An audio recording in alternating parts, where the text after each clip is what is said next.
This is Keyed In with Max and Brent, unlocking the minds of the industry's top real estate professionals. And now, here are your hosts, Max Rabin and Brent Jackson. Hey everybody, welcome to the Keyed In podcast. I'm Max Rabin. And I'm Brent Jackson.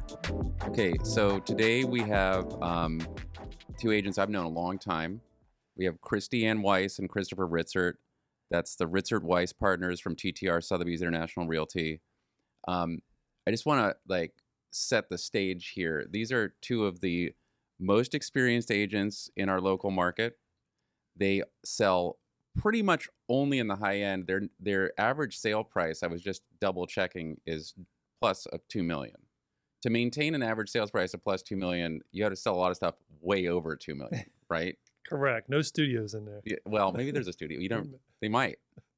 We had one. We sell a lot under that too, because otherwise it wouldn't be an average. That's right. That's an average. But welcome to the show. Thank you. We had a big introduction here that we were just discussing with lots of fun definitions. But I just want to tell you, just straight off the top of my head, when I think of you guys, first of all, I'm always I'm envious. Your network is incredible. The individuals that you work with are sophisticated. It's the way you present things is classy, and I just really admire the way you guys do business. So, thank you. How do you even respond to that? No, it's great. So much. And to piggyback off that, Max and I were talking off air. We are in rare air with you guys because, again, I'm a sports person, but it's we're sitting down with the Michael Jordan of our industry, Michael Jordans. Yeah. So it's rare for us to have this opportunity to ask you guys a couple questions on where you've been, how you've been doing, where you're from, how you're doing your business now, and how it's progressed over decades of time in the different markets. So it'll be a good conversation. Well, we're Looking really forward to looking it. forward Yeah. to it. Yeah. And we couldn't have been more honored to be invited by both of you, who we consider to be exactly how you've described us. Right. So thank you. all right. Well, let's get to some hard-hitting real estate podcast journalism, okay? Okay. How about there's two of you. I don't think I know any origin stories from both of you. I think I know a little bit about how Christopher, some of his business before I first met him. But Christy, why don't you talk about where you're from and how you, a short version or any version you want of how you got into the business. Well, I'll try to make it short. It's completely haphazard. I grew up in downtown Chicago in Manhattan. I came to Washington as a new bride in 1982, and I had just graduated from Columbia Business School. I did an MBA in accounting and finance, and I really came out of business school having had an undergraduate degree in art history, not knowing what I wanted to do. I had been a strategy consultant between the 2 years, and I knew that really wasn't for me. So came to Washington knowing nobody, and for reasons that I still don't quite understand, was invited into the Reagan White House to do a job that even today, as I articulate it, makes me blush. My role was to evaluate the quality of the fine arts collection in the White House. I know. So I don't random. know why. I was 23, and I had free reign and could wander anywhere, and it was really fun. It was a non-for-profit that I worked for. The Reagans, I won't go on and on, but it's a sort of fun story. The Reagans' friends had, quite a deep bench of wealth. And they wanted to do something that would be a legacy project for the Reagans when they left the White House. And they had the idea that if they pulled together a lot of money, they could create an annuity that would produce an annual income sufficient to buy a painting or two that was of an American artist that was not represented yet in the White House or was ill-represented. But first they realized they needed to understand the quality of work that was there. Somehow I got that job. But then through a series of unfortunate events, Mrs. Reagan ended up in the forefront of some negative press. She, as you may recall, probably not because you're both way too young, but she decided that they needed new china. So because it hadn't been replaced since Mamie Eisenhower, and they were doing state dinners with cracked china. So that ended up in the press because it was the Reagan recession. And so nobody They redid on their own nickel the rooms, in where they lived, and that also turned in the press. So then all these people, who were handlers, made the decision that they didn't want Mrs. Reagan in the vanguard of negative press anymore, and so they pulled the program entirely. So I was out of a job. So then I went to the Phillips Collection and worked with them to start a development program there for a short period of time, and it was not funded, and I decided as a young person I needed to have some income. Then I met a lady, happenstance, named Micheline Courard. Micheline was the head of Chattel Real Estate. Right. And in her lovely French accent, Micheline said to me, I think you have everything that it takes to enjoy the real estate that we do. She said, you like the art and the architecture. So I said, That's really good. okay. I said, Sounds okay, just sign like me it. up. I'll try it. Yeah. And so then I started doing real estate. But what I did was I somehow ended up doing rental building sales. So it worked for me because I'd come out of business school and I understand how to do analysis. So I did analysis, and I had these people who'd bought buildings in 1968, and now it was, the 1980s, and they just wanted to unload them. And so I understood tenants. I learned, tenants' rights laws and started, selling those. It wasn't particularly profitable, and I did a bunch of rental property, like, hoofing up the stairs ad nauseum. And then, because I didn't have client base, and then eventually what happened was my husband and I's friends who, became friends, started doing, better in their own careers and started wanting to buy homes for themselves, condos or little townhouses, and asked me, because they were a little bit more sort of analytical types, if I could help them understand mortgages. Well, that's what I knew how to do. With my handy HP 12C, I could, run any number that anybody wanted. And so I started working on the residential side more and more. And then it just sort of evolved that way. That's my story. So you started building a client base with the contacts that you had made, and just it's really straightforward. Really straightforward. Once you're in that line of business. Once you're in, it just was pretty organic. Yeah. And it built out of the rentals that I did. I Yeah. remember one rental client that I had ended up buying one of my first properties, one of the first sales that I ever had from me, and is still a friend. So That's amazing. Just to put it in context on timing, do you remember the price point of your first sale? yeah, I do actually. $243,000 for a townhouse in Georgetown. Oh, wow. Okay. 3 bedrooms, 2 baths, very close to our office. Right on. Yeah. Okay. Christopher, how about you? Well, my origins, I was actually Sure. born here in Washington, not very far from where we are. I think I'm the third generation of Washingtonians, on my mother's side, and come from a family of 5 kids. So we lived in the district and in the Virginia suburbs. My grandparents lived in Chevy Chase, DC. And so for me, that always had a sense of home. We lived ourselves as a family about 6 blocks from my grandparents' house when we were young. And I live about 6 blocks from that house now. So I didn't fall too far from the tree, so to speak, but really enjoy Washington and all it has to offer. Yeah. So I had gone to school in France, and I was working in Francophone West Africa in the 80s and Doing what? doing training for AID finance projects. And it was really interesting. I was part of a small team. Everything was done in French. It had to do with a mandate by Congress that all the programs that were receiving AID funds had to be certified so that they would know what happened to the money, because there were stories that the money was being stolen, which wasn't always the case, but the bookkeeping was so poor that, for example, if they bought a tractor and the tractor stopped working, it was out in the field rusting, but nobody had any documentation. So, we set up very, because I'm not a financial person, but we set up very simple systems. So when you buy something, you take the receipt and you put it in this cigar box and you keep it there. And then this kind of thing. You write it on a ledger and then you keep the receipt, and then eventually the comptroller will come and check on it, and so on. So it was very basic stuff, but we met with all these locals, and most of them in the capital cities of these 4 Francophone countries that I worked in. But there were times when we were off what they call en brousse, out in the woods. In the bush. In the bush, which is more bush than woods. And it was just a fascinating experience for me. And I think when I came back to Washington, I just had a whole different appreciation for what we have here, and also the roots of many of our residents. You know, I mean, I literally saw people who it's like, I know where that person's from. You know, it was a really great chapter.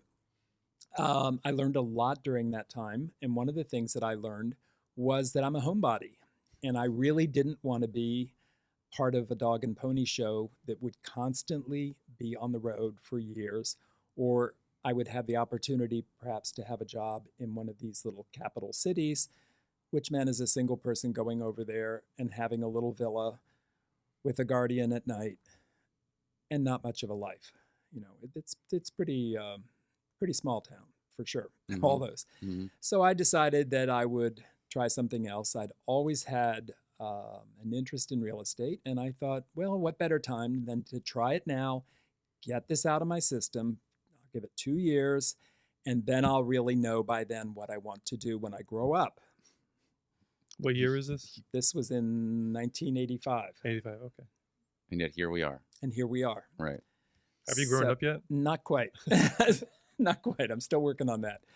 And a friend had gone into real estate at Millicent Chattel and encouraged me to follow him there. And so I did, and that's where I met Christie. So we have been friends and colleagues ever since then. You've known each other since the 80s then. Since 85. 1985. Unbelievable. And we've always changed firms together. Yeah. Wow. Which is not very many times. Right. So the journey of your team, can you kind of walk us through that? So you guys met in the 80s. Just recap like which firm, and then like kind of your progression to where you guys are at now, which is TTR Sotheby's International Realty. And then if you guys were in a partnership back in the 80s, like when did you form this partnership? So we can both share that story. So back in the 80s, we were, let's see, from when I joined Millicent Chattel in 1985, we were there for 5 years before we went to Part O, which was, I think, the equivalent at that time to TTR, the earlier days of TTR when it was not as big as it is. A real great boutique firm with the best agents. And it was just a wonderful experience. I think we really enjoyed that.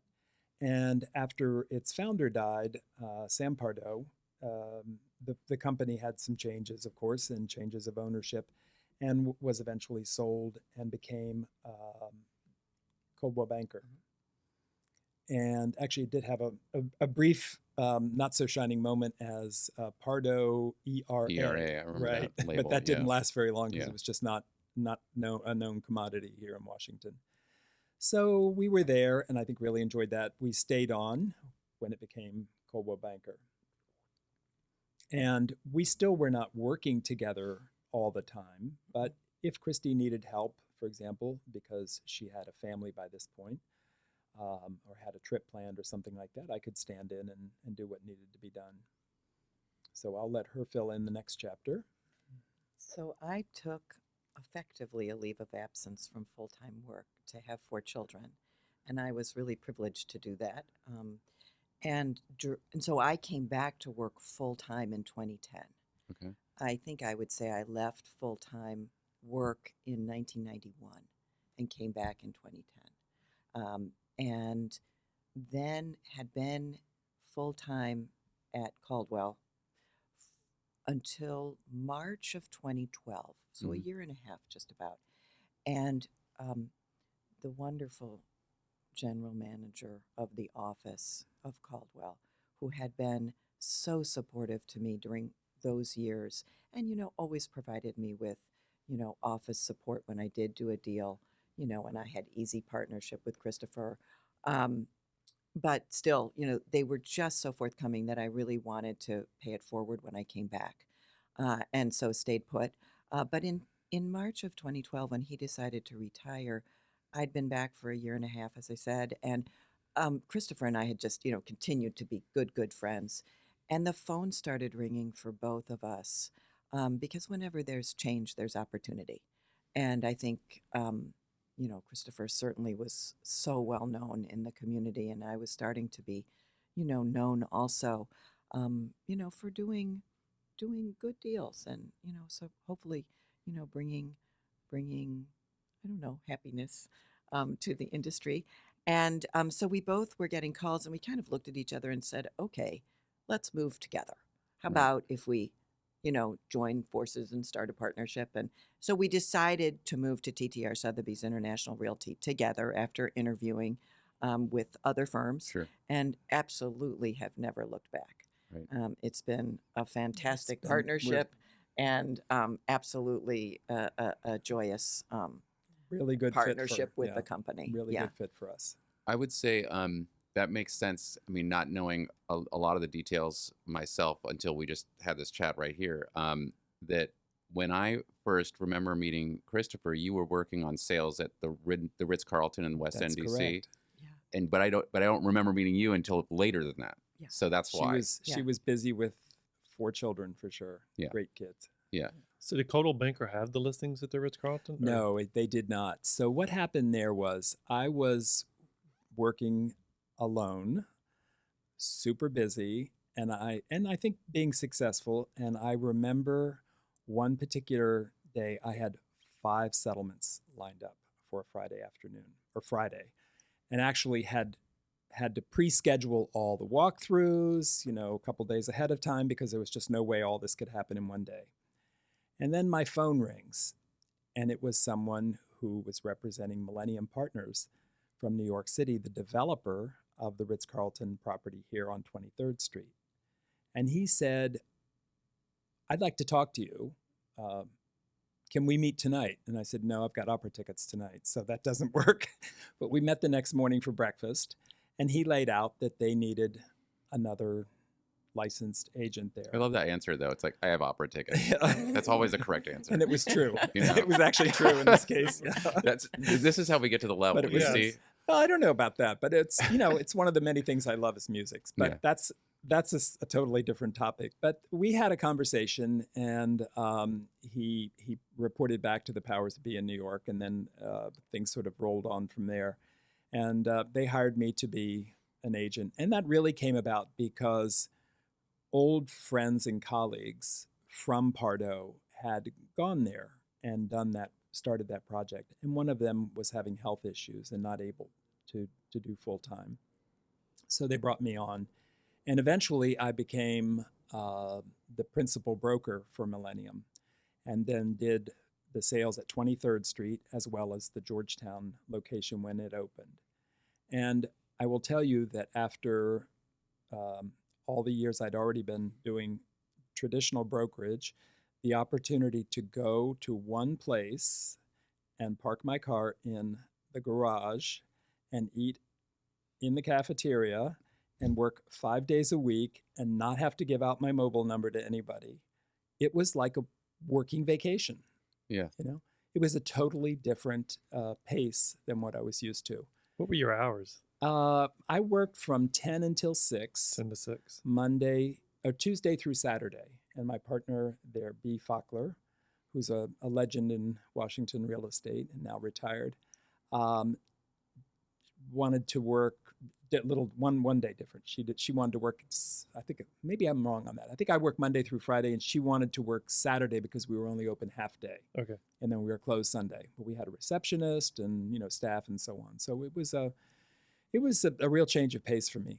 I called it my working vacation because it just felt that way for a while. It was just, we had our challenges for sure, but it lasted about 5 years. So yeah, to further paint that picture, also like the introduction of the Ritz-Carlton property in DC, this was like a sort of a turning point for DC in terms of development Huge. and luxury branding, because we did not have Absolutely. anything like that before. No, Nothing. Yeah. nothing like that. It's just really transformed the city. I remember before that, so that would have been probably in the mid 80s, maybe around 1988 or something like that. I had a listing in a condominium across the street from that, and I Mhm. remember going up there. It was a nice apartment in the building at the time, it was Sure. considered. But I remember going up there and stepping out on the balcony and going, what is this huge parking lot and all these derelict buildings here? You know, when is this going to change? Yeah. And it's just hard. It's hard to imagine now that that's the way our city was not that many years ago. I know. Yeah. Like 20 years is Oh, a it's lot been huge. changed. Yeah. It's crazy. And it's yeah. just been such a catalyst for so much development in that neighborhood and elsewhere. And an Yes. inspiration Oh, yeah. for other Absolutely. developers and other projects Yes. across Absolutely. the city. And those are 2 large projects. So it took you 5 years, 2 buildings. How many units? Just to put it in So, perspective for yeah. the listeners. So that are- on 23rd Street, the West End, that's 2 buildings adjoining, the north and south, and that's 161 units between the 2. Mhm. And Georgetown's only 29. And Georgetown was a really interesting thing because we opened that and people thought nobody's going to buy these apartments, these expensive apartments, because they were by far the highest price ever offered in Washington. Nobody's going to buy those overlooking the Whitehurst Freeway. And a decision was made that we were not going to let anybody in the building until the window systems were in place so that they could see how quiet they were. And we offered those apartments really high price. We offered the opportunity for people to buy them as shells so Mhm. that they could have their own architects and designers complete them the way they wanted, rather than having to take what the developer wanted and then either rip it out or just say, no, it's not what I like. So it was a really unique and novel experience in Washington also. That building, there was a little resistance at first because of the pricing. And when we did a number of broker events and neighborhood things and so on, and people started coming and it started selling. And we were selling at least 1 a month. So that was really fast at that price point. Yeah. And it was funny because I remember people saying, well, I'm going to think about it. You know, when your prices come down, maybe I'll come back. And then a couple months later, they'd call and say, so what about 3B? Sorry, sold. Yeah. And you sort of Missed hear a it, right. gasp, you know? They couldn't believe that anybody would step up and buy those. But it was a really great experience. Yeah, and that's another just the proof of the value for the city that, you know, Right. it's like they built those. And I remember thinking the same thing too. Of course, I was a lot younger, but I was thinking like, why, you know, and how? And then it's proof that people are out there and that's what they want the product. And Absolutely. That's why. It has been a stellar building over the years, and it has, for me, been just opened so many opportunities, you know, to be able to sell at that level and represent first the developer and later a lot of the people for resales. And that's been a very important part of our business. How many of the units, curious, were bought design ready? Because that's not normal in DC. No, it's and not at all now. normal. It's not at all normal. So what we did was decide that it would be the higher priced apartments. So we offered them from the 3rd floor up. So that was 3 floors. And that would have been about 14 units.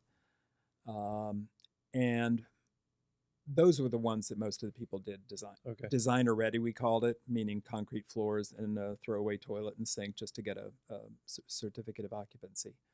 But it was a new concept in Washington, but it was one that was well received. And a couple of the people said, well, you know, I don't want to do the whole thing. So the developer could put down this and that, you know, put this, the regular floor, but I'd like to have this kitchen or something like that. A little bit of a hybrid. But it was a really good opportunity. And I think that's one of the reasons that the building has performed so well is that they're not cookie cutter. They're really unique units, and everybody who buys there redoes them anyway, one way or another. And even today, going into these big buildings, it seems like you have a leg up on the resales, because I'm thinking now, like, whether it's EYA, Hoffman, Abdo, whoever, the buyer always remembers the salesman on the other side because they're the face of the developer. So it's a great opportunity because you're networking with who's who in Washington, D.C. and high net worth individuals. We sort of know the whole history too. You know, when people say, oh, well, what about this? And you say, well, that was first owned by so-and-so, if we're dropping names, which we usually don't do. But you can't tell us if you sold Michael Jordan's unit? No, just kidding. He rented. Right. He never bought. But I do know, yeah. I do remember looking at his Aston Martin that was parked out front of the building, because we'd see him around the building. Right. And I just remember stepping out on a balcony and looking at that car from above and saying, that is the most gorgeous vehicle I've ever seen, you know? the iconic picture I remember is when he finally decided he was leaving the Wizards, and I remember the picture of his car driving out of the Capital One Arena. I think it was called the MCI Center or whatever Right. back then. Yeah. But I just remember the picture of the back of his car. Blue. Like here Is it he's the same gone. one? Yeah. You know. Gone. It has Exactly. returned. Yeah. Yeah, it was hilarious. Okay, so obviously, you know, you began your careers in a very different era of real estate for the city. Like the DC in the 1980s. I grew up here too, right? DC in the 1980s is a very different place than it is now. For sure. And there are a lot of people who are, real estate is different now. I mean, technology has brought in so many new types of ancillary businesses, real people who are interested in the business that probably wouldn't be interested in it because they have other skills that they can add to our world. So from the perspective of a couple people who have been in this business for so long, and when the business itself was smaller, what would you say about like maintaining and or curating this group of clients that you have? Like, how would you tell a younger agent now getting into the business to develop a client list like this that you have? I'll let you take that one. Well, I think it takes a long time. Yeah. I mean, at least, and I don't think that there's any way to short circuit Mm-hmm. hard work. And I just think, you know, in my case, I could recommend somebody have 4 children and put them in 4 different schools. I And will get but see, I involved will take that advice. and get that in and get involved in those schools and get involved in the community through whatever passions you have that are non-for-profit, and enjoy them. Enjoy all the opportunities that you have to become part of your community. That's certainly where, you know, my network was developed. And then, of course, I was really lucky in having and still do, a husband of 40 years who is an extrovert. And so together we have, you know, a pretty robust social life. And so I think at a certain point, if you work really hard at whatever your métier is, and you try to be of the highest integrity, and I believe in ultimate discretion. I always refer to us as house doctors, that we don't talk, you know, outside of the interaction that we have with our clients. They feel that we're telling the truth, you know, and so people are open and honest with us. And that ability to be yourself, you know, if you're a client, and to unburden yourself at a time when this is vulnerable for people. You know, houses and condominiums and residential real estate is an area that evokes emotion. It's a huge investment of energy, of vulnerability, and the ability to let down your guard with the professional who is representing you is an integral part of that journey.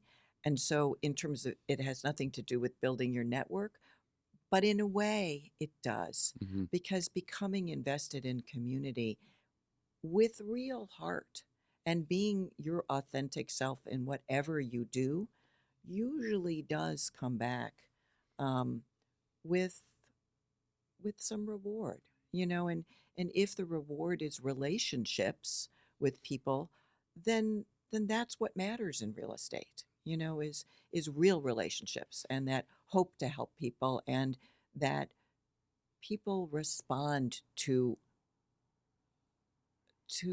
authenticity and sincerity, I guess I'd Right. say. Sorry, go I ahead. was just going to add to that I think that in the examples that Christie just gave, what I've always observed and admired was Christie didn't do these things to get listings or to build clients. You know, she did this because it was the right thing to do for herself, for her family, and for the schools and so on, and the other organizations that she supported. And then as a return, because she's also a professional, or became more active in the business again, those people remembered her and already respected her for her efforts and her integrity. No, that's very Understood. well I said. think that's true of everybody. I think it's just I think that there's a sense in our profession of, I don't ever like to, well, I think there's a sense of mistrust in our profession. And I think when people identify professionals who uphold their values of trust and honesty and integrity, they're drawn to those people. And so I think, to young agents, be honest, tell the truth always. If you don't know the answer, ask, but don't BS people because they're going to see through it and they're not going to respect you. So I think that goes a long way towards building network. That's Without great doubt. I advice. guess. I'll just say that, I always feel like I'm like a little bit behind in the like general development. Like, I'm like, and here I'm in my mid Hardly. 40s. Hardly. Stop. I'm in my mid 40s, and I'm in a relationship now with a beautiful woman who I love very much, and she has 2 children. They're not my children, but they are my children. But Okay. they are your children. And so I'm finding just literally by doing this, it's like the things that I'm now passionate about because of the children. Yeah. Like I'm with the 8-year-old coaching the soccer team because That's great. I love it Awesome. because I love it. Fun. Great. And Yeah. these other parents, like they're like, they immediately, it's a connection. I was like, this Yeah. is something I did not have before. Right. And this is like, my network is now growing because of this. And it's Yes. like, yes, it's like, okay, there's a kid here. And it's like, you can see the connect the dots, Right. but I love what I'm doing. And Right. like that shows And that people shows. connect That with shows those people things. connect with Right. that. And then, Exactly. yeah. And so, Whatever yeah. it is, whatever it is that one loves and is enjoying, there are other people doing the same thing. And that's how humanity connects. Yeah.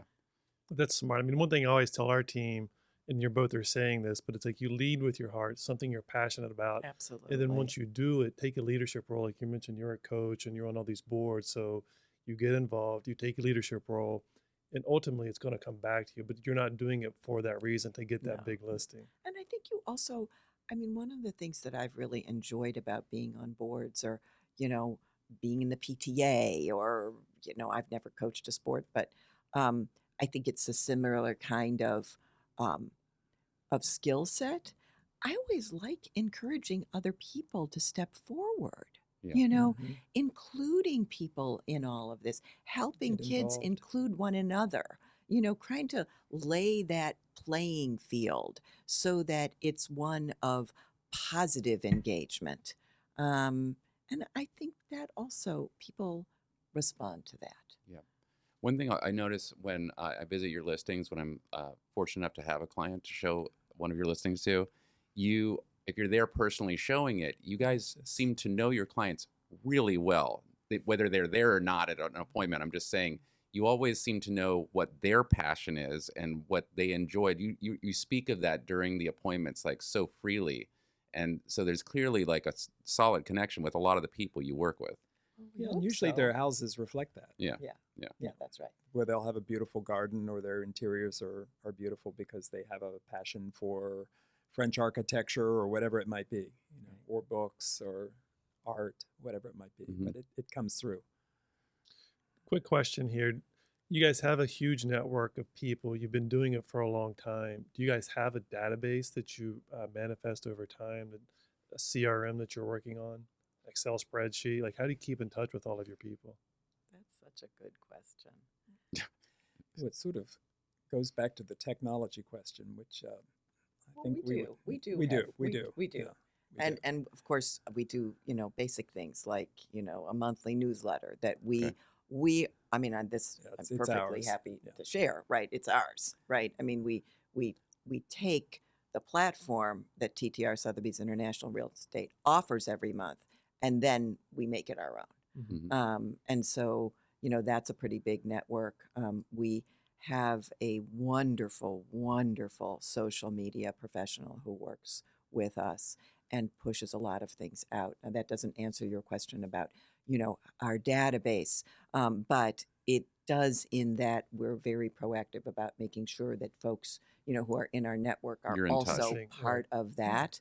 And then, of course, we do what I think everybody does in terms of keeping track for people's birthdays or the dates that they did their transactions on, or, individual holiday gifts or cards, or, whatever that might be. I think there's always that, that earnest desire to be in touch. And we're not a huge practice where we would have thousands and thousands of people, in a database. No, Right. we don't do that. Right. But we certainly do have Excel spreadsheets. sure. And Yeah. of course. We're talking with Ritzert Weiss Partners. This is Christie-Anne Weiss and Christopher Ritzert from TTR Sotheby's International Realty. My next question on the list was, how do you view your competition at the higher level in DC here? Like, are you, what do you do? Like, when you have to compete for a listing, what do you think you're doing differently to win these listings? Talk more about the competition at the high level. I think, first of all, how do we view them? Mm-hmm. I would say with great respect.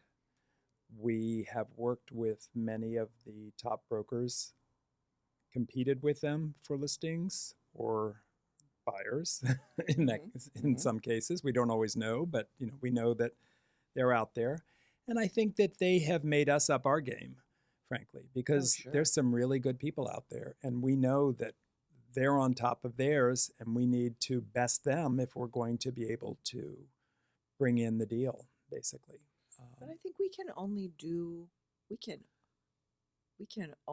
use our own creativity and what Yep. feels right to us To to bring to the table to a perspective. We'll use seller as an example for a listing.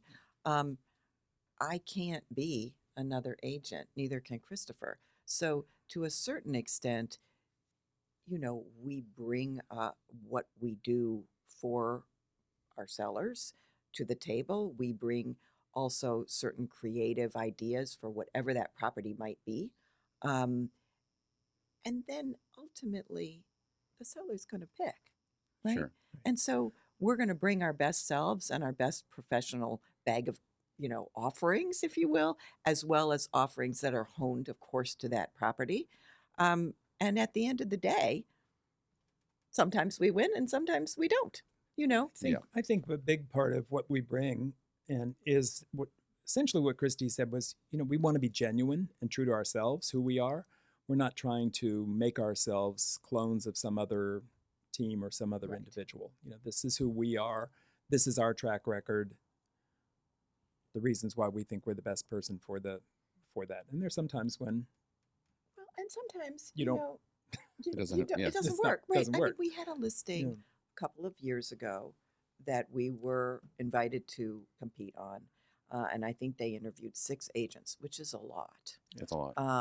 And ultimately we won it.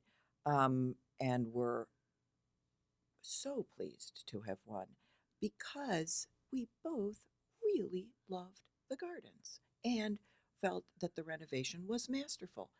And it came through with us because we both love gardens. Gardens is something that we both are pretty passionate about. And our approach to that property was, here's what we want to do to showcase your property.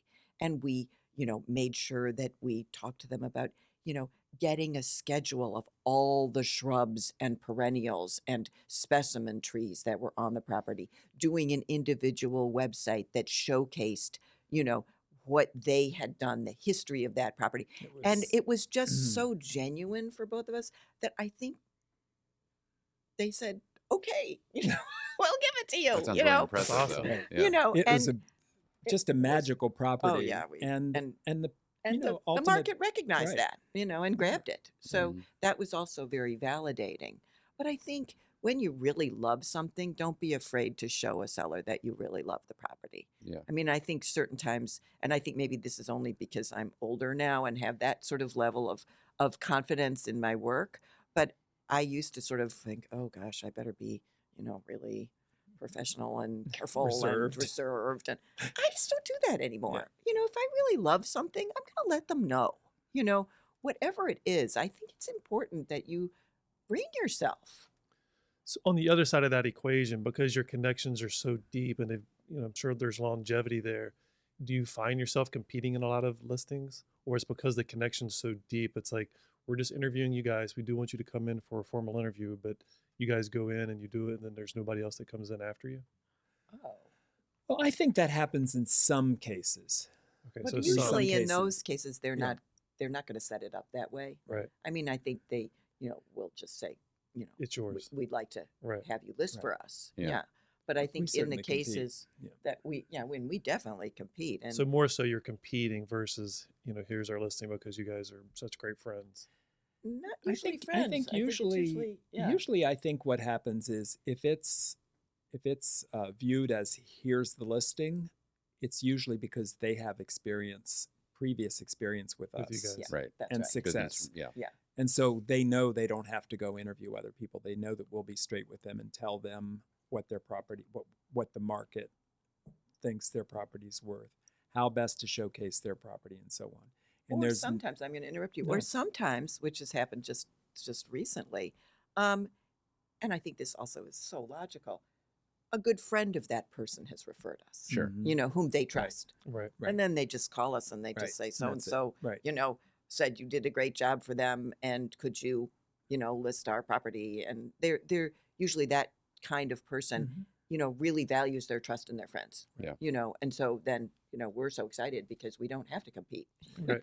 And one of the things that we really value is collaboration with our clients, be they buyers or sellers. But I think especially in the seller column, pardon me, because they're the ones who have the property that needs to be readied for the market, needs to be priced properly. And we just love that when we have that sense of collaboration from It's our clients. It's just Wonderful. awesome. I think And the any results show. agent recognizes how rare and special that is. Yeah. I just think when you have a real partnership with your clients and everybody recognizes that we all have the same goal, it's just a magical experience. And it usually works out really well. Mhm.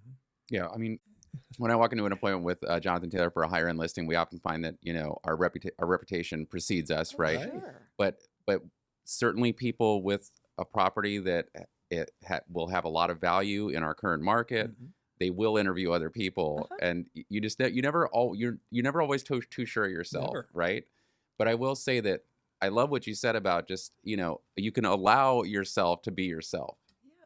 What else? What other What choice a- do you have, Right. really? They know what your skill set is, or they wouldn't be inviting you. Exactly. And they know what your reputation is, and you can certainly showcase your book of business, which will always set the tone. But I think at the end of the day, real estate on the residential side is about a connection. Yeah. Not always, but a lot of times, that connection helps because again, it helps people be themselves and feel as though there's trust in the room. And if they don't feel that, well, then they're likely to pick the person with whom they do feel that. Hmm. So you guys are working in a higher end price bracket than our group. Our average price point's right around $1 million. You guys, according to HomeSnap, is north of $2 million. The market's going sideways. Nobody has a crystal ball. But, can you tell us what you're feeling in the current marketplace with your price brackets? Sure. You want me to jump in? Sure. I think we're seeing buyers becoming much more value sensitive than they have been in the past. I think interest rates are definitely, and the environment of uncertainty that we're all feeling, Mhm. I think is impacting buyers. Not that they don't wish to buy any longer, they do, but they are more analytical, looking for reasons not to say yes. And so I think, as a listing agent, I think we have to work that much more closely with our sellers to make sure that our pricing is accurate to the current market environment and that the property is presented in a way that does everything that we know how to do to sweep away objections. Yeah. And that also can come down in pricing, but it can come down in presentation too. And so I think it's a really value sensitive market. Yeah, I would say I agree with you. I don't think there's really a way to cut corners in this market as a listing agent. It's it's not going to be a frenzy necessarily for I don't think anything. No. No, I think I can give an example of a recent transaction that we had. It closed last week, maybe the week before, last week, I think. 24th. Yeah, a week or so ago. And we worked very closely with the sellers, who are a perfect example of that partnership I was referencing. Brought the property on the market in September at what we thought at that time, going into the fall market, was a competitive price for the property. Wonderful property, higher end. Everything about it was just so beautiful. And we had showings, but not the outpouring that we would have expected based on the spring market, and even based on where we priced it. And we sat down with the sellers and said, what's your goal? Is your goal to sell this fall? Is your goal to get this price point? What really outcome are you looking for? And they were clear they wanted to sell this fall. So what that did was that turned the conversation into, where do we move pricing and when?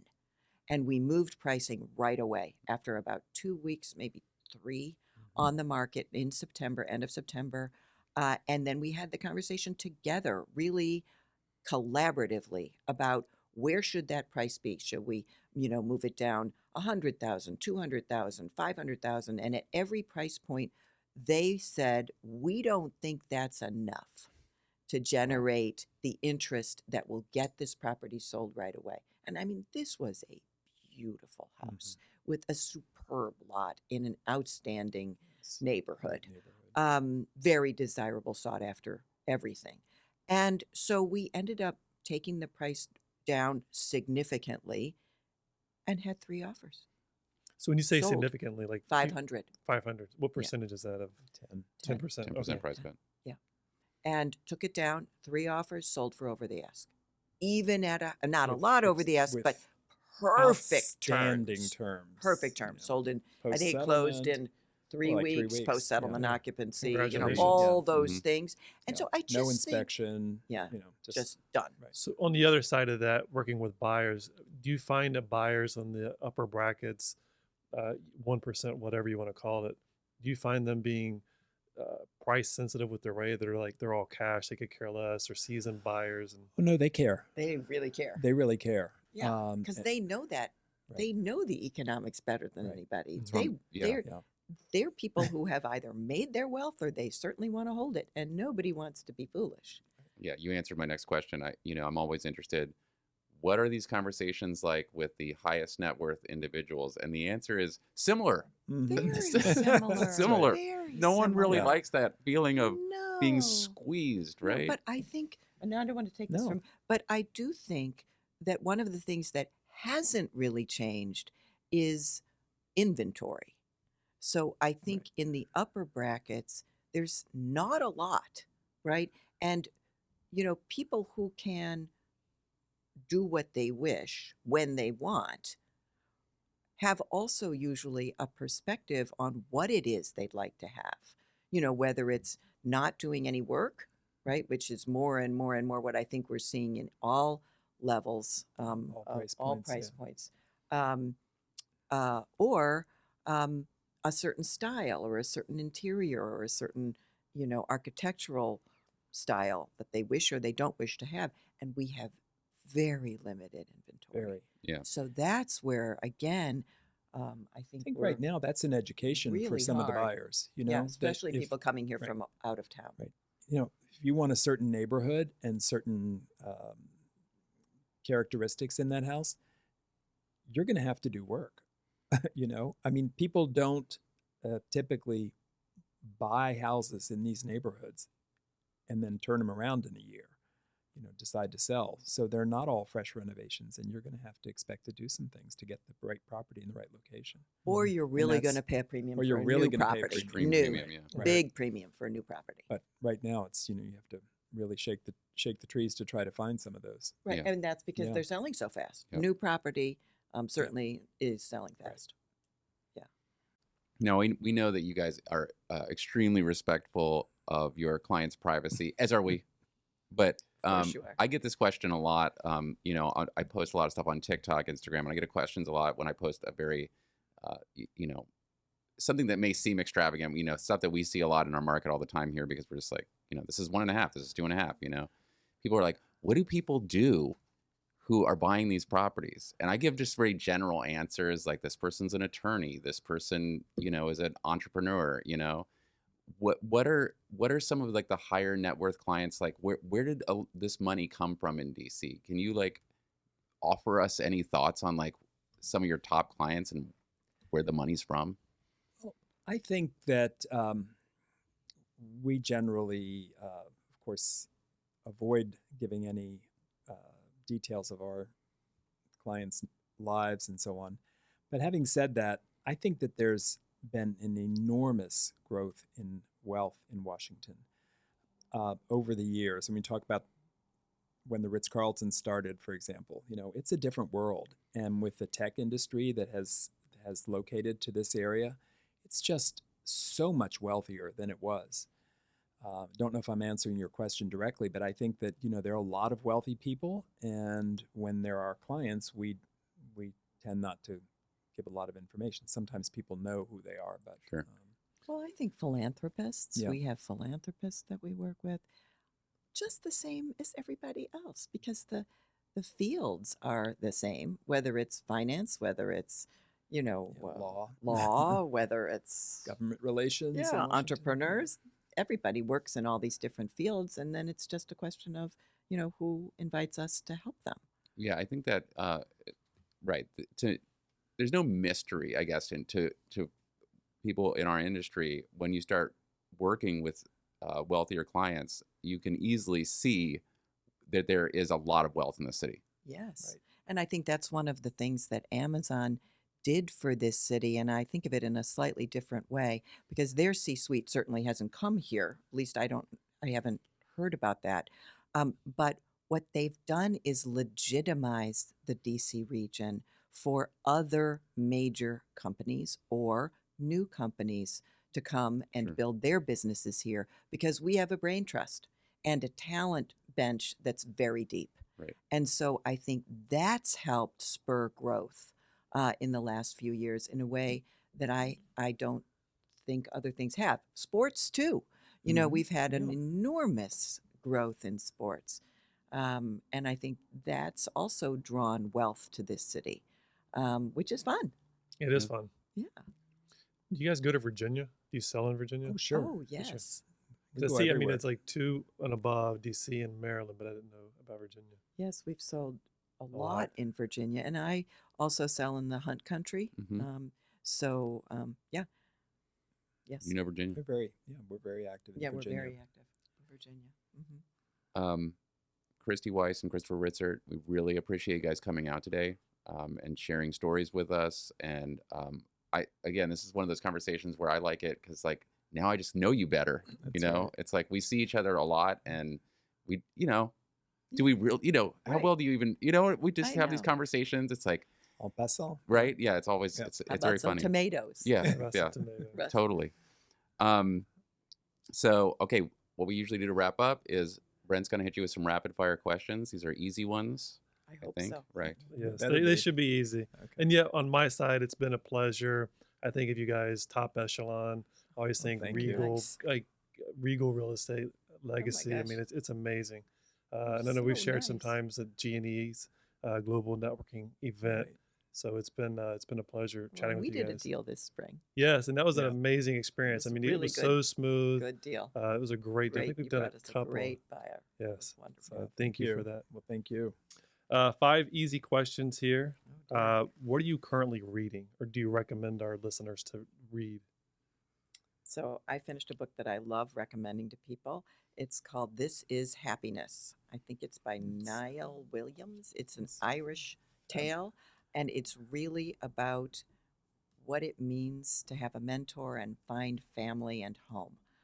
I also am currently reading the Pulitzer Prize winner, I think, for 2021, called The Netanyahus, and I'm Eye-opening. Jewish, and so for me, it's just very funny. I had a feeling that you read a lot, though. I do read a lot. Yeah. Yes. Yeah. So right now I'm reading, among other things, my practice is to have a whole stack of books, and I sort of pick one out. So I rarely finish them in a timely manner. But right now I'm reading one that Christie just gave me that's called Un jour à Vol-Vicomte, which is a history of magnificent chateau outside of Paris that Christie recently visited and brought me this amazingly beautiful book, the photography, the architecture, which is something that I always enjoy. So, and it takes me back to my days as a student in France too. So not that I was living in the chateau, but just reading it. Sounds amazing. Do you have a go-to vacation spot or your most memorable vacation? I just got back from Disney, so that's great for me. Mickey Mouse, Donald Duck, all that. But he went high roller Disney though. We heard. Okay. Yes, Yeah. it's we got in front of all the lines, so we were spoiled. I think we're setting our kids up for disaster later in life. It's like, what do you mean I got to wait 120 minutes? Yeah.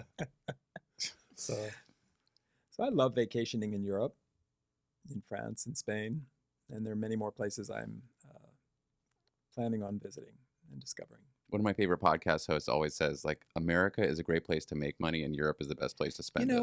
I was having that thought the other day. Yeah. And there are a lot of places in America I should discover, but I think the combination of culture and language and cuisine that one has in Europe makes it something that you're not going to find in other places in America, even though you might have beautiful scenery and nice people. I have a farm in Virginia, which is where my heart lies. And for me, it's a vacation anytime I go. So that's my favorite place in the whole world. It's awesome. do you guys have a go-to drink outside of working hours or during working hours for some people? Certainly not during working Right. hours. Go-to drink. I'm not a big cocktail person. I'm pretty happy with a glass of wine. Glass of wine. Yeah. And this is probably the most revealing thing that I will say. I don't sleep very much. And I'm a sort of like an Energizer rabbit, if you haven't figured that out yet. I don't sleep very much. I might sleep maybe 5 hours a night. If I have any liquor, I don't sleep at all. So I really don't drink very much. If I'm at a party or something, of course I'll have a glass of wine. But then I can count on working really hard through the night. Because I Mhm. just Not don't going to That's sleep. good. So that's the only reason I don't drink. I love liquor, as a pastime and a social activity.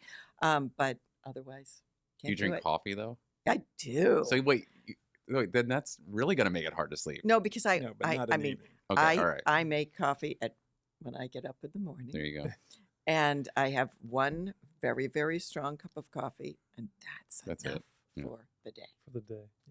Yeah. What's your favorite restaurant in DC? Good question. In DC, I have enjoyed several meals at a restaurant. I actually noted the name just in case I couldn't remember. It's called Pisco y Nazca, which Okay. is on L Street. It's Peruvian food, Right. and it's really interesting. And speaking of alcohol and so on, they serve flights of piscos. And if you get through a flight of 3 of those, you That's probably amazing. want to have an Uber to get you Right. home, Yeah. But the food is really interesting. Have to check that out. I don't have only one. I have a few, and it depends on neighborhood. So our go-to neighborhood is Matisse. It's been there forever. Yeah. We love it. In the DuPont Circle area, you'll find I only pick things that are sort of not necessarily trendy. I really love Al Tiramisu, Sure. which is just an old Classic. style classic restaurant. I also like Maidan. Maidon, yeah. Hmm. If you can, it's If you can still get hard in. to get in. It's Yeah. so hard to Yeah. get in, but I really love it. I think Yeah, it's it's just great. wonderful food. Last question here. Coffee with Obama or Oprah? Obama. Obama. Obama. Okay. Although I would take either. Right. If, I yeah, once if I got sat- an invitation, I once Right. sat behind Oprah I was at my goddaughter's college graduation, and Oprah was there too because she had, I guess, a goddaughter also graduating. We sat right behind each other, and we had a very nice chat, just personable. She Mhm. just couldn't have been nicer and more warm and friendly. It was great. I've got one follow-up here. Do you guys watch movies? rarely. Rarely. I was going to say, who would play you in a movie about your life? I can say this. for a few years, about 10 years ago, it was the strangest thing. People would follow me around.